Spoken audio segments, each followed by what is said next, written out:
રામ નારાયણ રામ। આજ આપણે વિશ્વની કેટલીક મુખ્ય સમસ્યાઓ વિશે ચર્ચા કરશું। શું લોકો તેમના પોતાની સમસ્યાઓથી પરેશાન છે કે તે વાત જે પર્યાવરણ પર ધ્યાન ન આપવાથી ઉદ્ભવતી સમસ્યાઓ વધુ મોટી છે? આ સમસ્યાઓનું શું સમાધાન થઈ શકે તે વિષય આજે અમારી ચર્ચાનો વિષય હશે। રામ નારાયણ રામ એક અવાજ ઉર્જા સાઉન્ડ એનર્જી છે। જે પહેલા રામ છે તે આકાશ અથવા આકાશની સ્થિતિને દર્શાવે છે। પછી નારાયણે અનગિનત તારા, ગ્રહો અને નક્ષત્રોનું સંકેત આપે છે। અને જે બીજું રામ છે તે તમામ જીવજંતુ, પ્રાણી, વૃક્ષો અને છોડનું પ્રતિનિધિત્વ કરે છે। રામ નારાયણ રામનું ધ્વનિ પોતે સંપૂર્ણ ધ્વનિ છે જે આકાશ, પાતાલ, પૃથ્વી અને તમામ જીવજંતુઓને શામેલ કરે છે। આ ધ્વનિમાંથી કોઈક વસ્તુ બહાર રાખવામાં ન આવે અથવા કોઈકને છોડી શકાય તેવા તત્વો નથી। રામ નારાયણ રામની ધ્વનિ જમીનના ધૂળના ટુકડાથી લઈને તમામ બ્રહ્માંડ સુધી શામેલ છે। રામ નારાયણ રામ એ સચ્ચા ઈશ્વરનું નામ છે। આ અવાજ તે જીવનના દરેક પ્રાણી, વૃક્ષો, પ્રાણીઓમાં હાજર છે।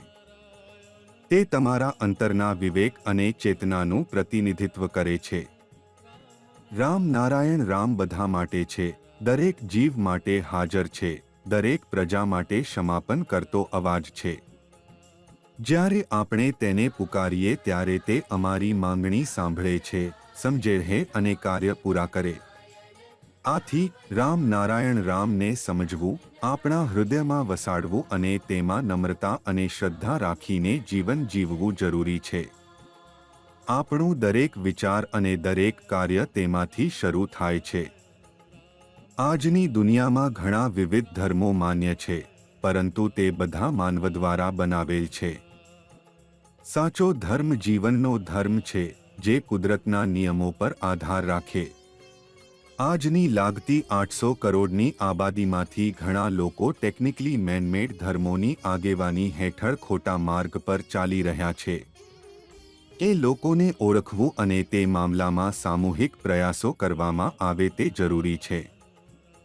આ અવજ્ઞા માત્ર કોઈ વ્યક્તિ માટેની જવાબદારી નથી, આ સંપૂર્ણ સમાજનું કાર્ય છે।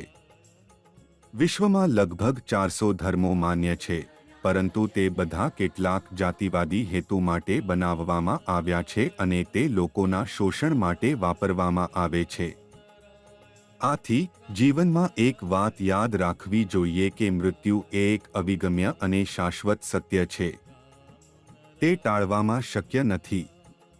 તેથી એકબીજા સામે ઈર્ષા કે નફરત રાખવાનું કોઈ તર્ક નથી। આપણે એકબીજાને પ્રેમ અને સમાધાન સાથે જીવવું જોઈએ।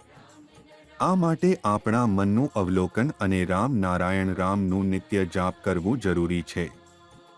આ જ સિદ્ધ મંત્ર તમને તમારા લક્ષ્ય સુધી પહોંચાડે છે।